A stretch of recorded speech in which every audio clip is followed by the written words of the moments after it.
Hablemos un poco de la gloria de Dios, una vez más con el objetivo de devolverle a la Biblia su verdadero significado.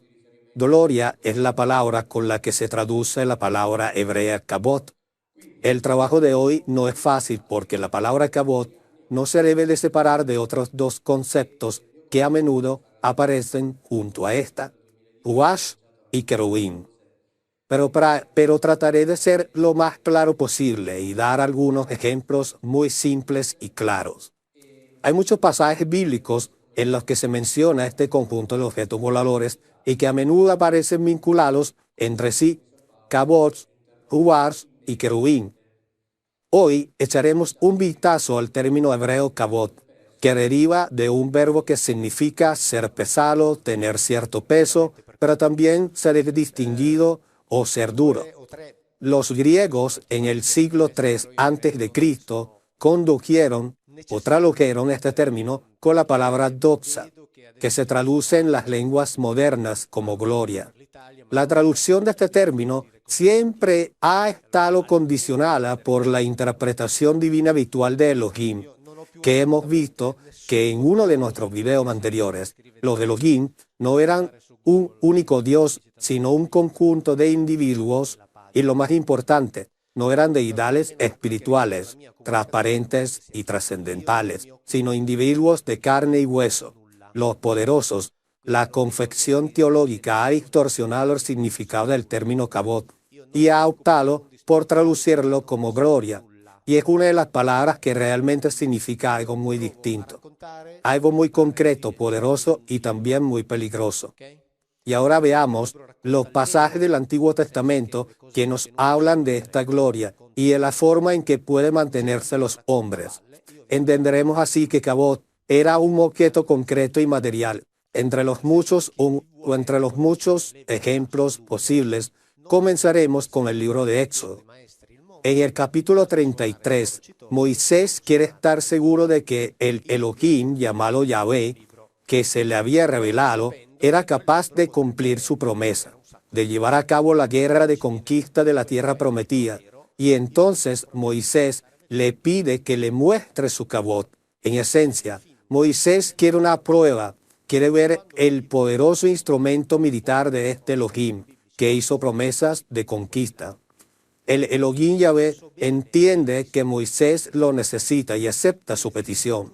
Sin embargo, Yahvé le advierte de lo que está por suceder, y de lo que está por suceder es extremadamente peligroso, que puede incluso causar su muerte. Y entonces el Elohim Yahvé prepara a Moisés para una serie de instrucciones muy prácticas y toma una serie de precauciones muy precisas.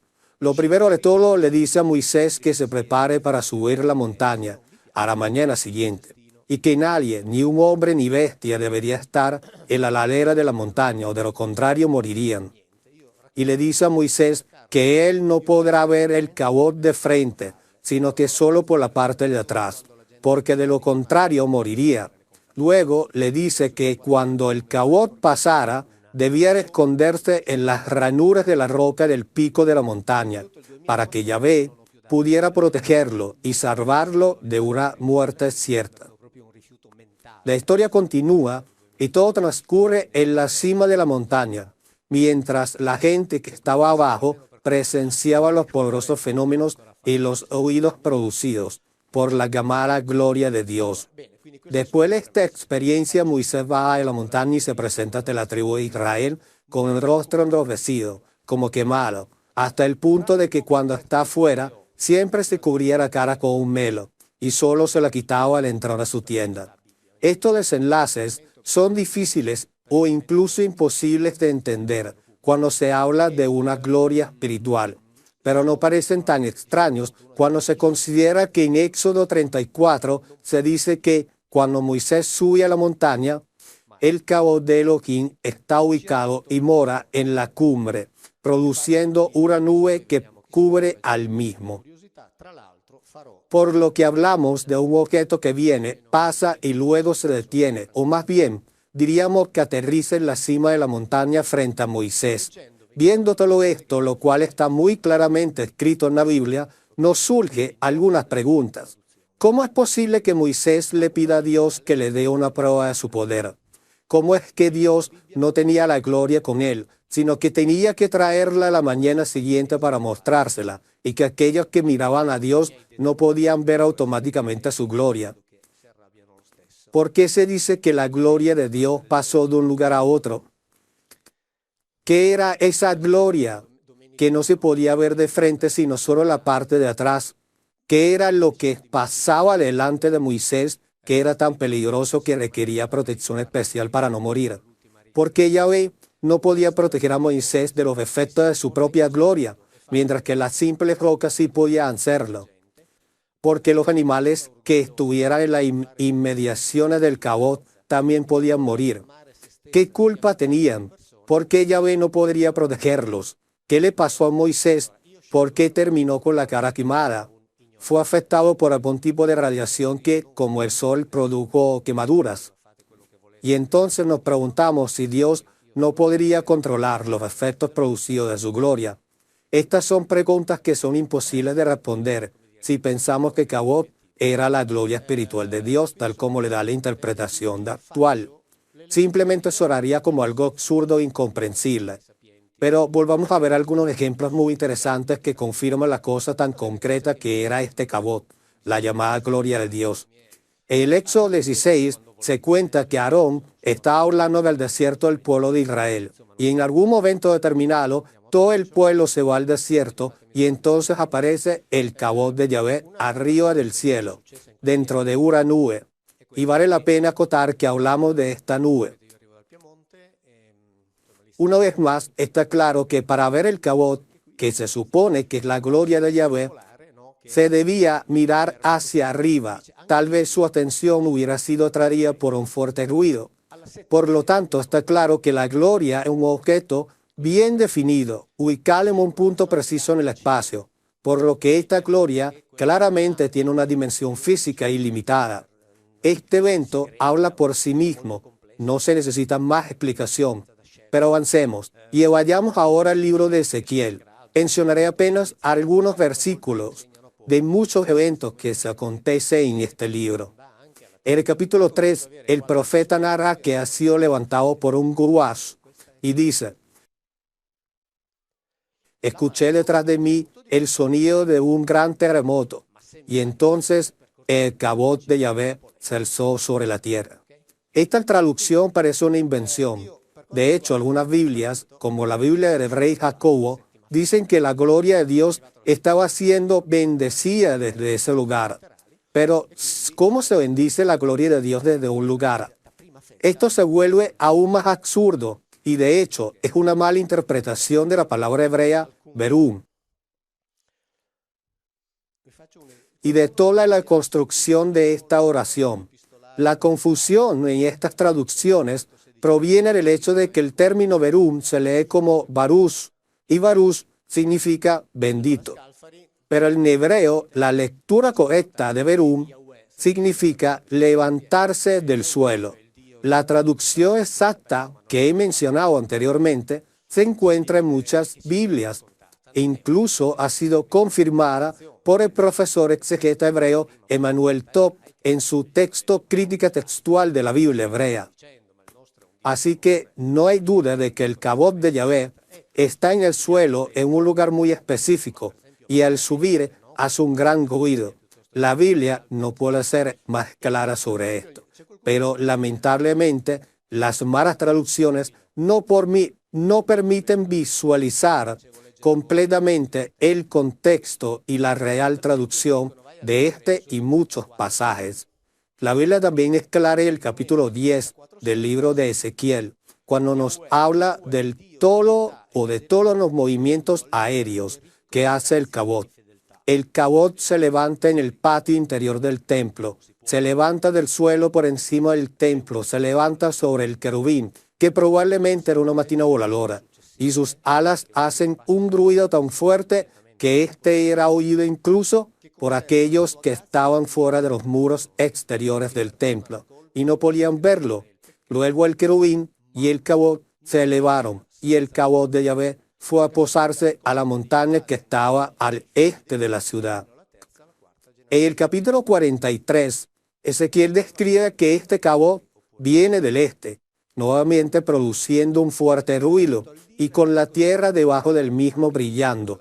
Primero que todo hay que decir que si el Cabot venía del este, eso quiere decir que la gloria de Dios no venía ni del norte, ni del sur, ni del oeste. Es decir, que estaba limitada en el espacio.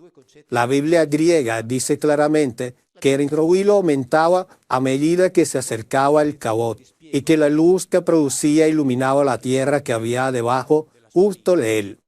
No podía haber una descripción más concreta de la llegada de un objeto volador que produce efectos sonoros y visuales tan precisos.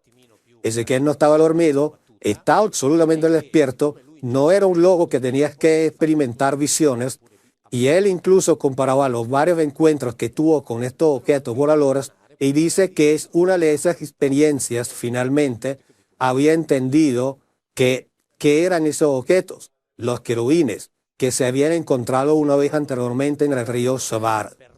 Los objetos podrían seguir y seguir, pero la Biblia está explícita en estos pasajes que no se necesitan más explicación.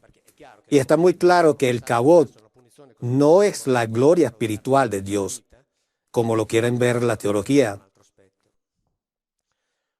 sino un objeto concreto, tal y como el doctor Jess Benner, fundador y presidente del antiguo Centro de Investigación Hebrea, también afirma.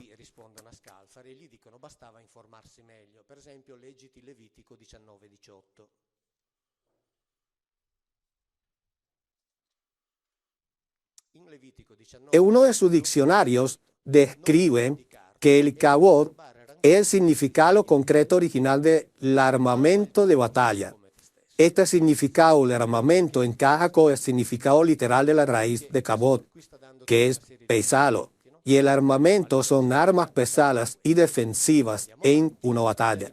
En Éxodo 16, Israel verá el armamento de Yahvé, el que ha batallado por ellos contra los egipcios. Como sabemos, el hebreo es una lengua polisémica y por lo tanto cada palabra puede tener más de un significado. Por lo que el término Cabot también puede indicar el respeto guardado a una persona importante, una persona de peso, como ellos dicen. Así que para evitar cometer errores y seleccionar una u otra interpretación, como ya hemos indicado sobre los términos examinados, siempre podemos colocar la palabra gloria y quitarla y colocar a su vez la palabra original llamada Cabot, para que evitemos cualquier controversia innecesaria a elegir un significado o una traducción al inglés, al español o al italiano. Luego leeremos detenidamente lo que nos dice todo el contexto como se habla de Cabot. Y así entenderemos con mucha más cercanía el lenguaje original de qué se trataban las descripciones que en aquel momento hacían los escritores de dichos libros. Recordemos que en la antigüedad no existía un mundo onírico ficticio o espiritual, sino que ellos claramente describían lo que veían, pero cómo podían, puesto que no tenían las mismas referencias de este siglo en aquel siglo. Por lo tanto, es entendible por qué describían estos objetos de la forma como lo hicieron, puesto que si hubieran visto estos objetos, pero con las referencias actuales, claramente no describirían cosas espirituales o como dio esa interpretación actualmente, sino que tuvieran ya un lenguaje más directo a la hora de ver estos objetos.